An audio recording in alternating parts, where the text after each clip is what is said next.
আমার আর কি অবস্থা থাকবে আঙ্কেল, মানে সামনে তো এক্সাম থাকলে যেই অবস্থা হয় আমি ঠিক সেই অবস্থাতেই আছি। তবে আমার না হয় এক্সাম, আমারটা বুঝলাম, আপনাকে তো দেখে মনে হচ্ছে আপনার অবস্থা আমার থেকেও খারাপ। কি করে বুঝলে আমার অবস্থা খারাপ? বুঝবো না আমি? আঙ্কেল, বাসায় এরকম বড় তরতাজা একটা ছেলে থাকার সত্ত্বেও আপনি এই রোদে সকালবেলা বাজার করে নিয়ে আসছেন। মানে আমি তো মাঝে মাঝে দেখি আপনি কিচেনের মধ্যে রান্নাও করছেন, এগুলো কি মানা যায় বলেন? কি করবো রে মা বলো, এই বয়সে ছেলেরা বিয়ের জন্য পাগল থাকে। আর আমার ছেলে, সে নিজের বিয়ে ভেঙে দেয়। এই পর্যন্ত তিনটা বিয়ে ভেঙে দিয়েছে।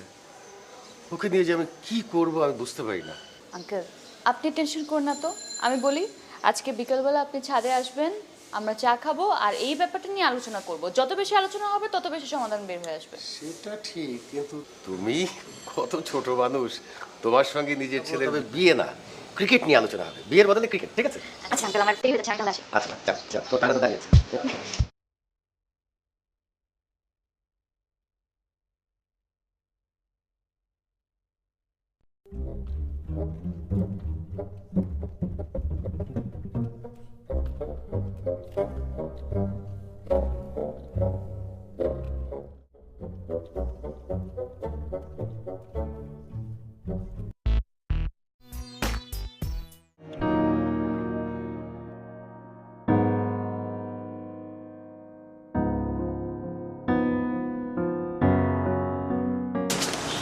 কি হয়েছে?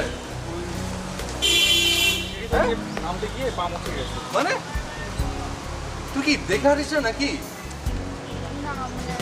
দেখি এটা আমার হাতে দেখ। রিক্সা ওঠ। এই দেখি তো কি, আমি বাইকের পেছনে পেছনে আসছি তো। আমি যে কোনো সময় পড়ে যেতে পারি, ব্যথা লাগতেছে আমার।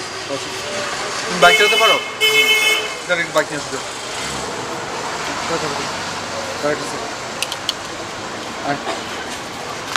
সাবধানে। কোন দিকে তাকিয়ে হাঁটিস? হ্যাঁ,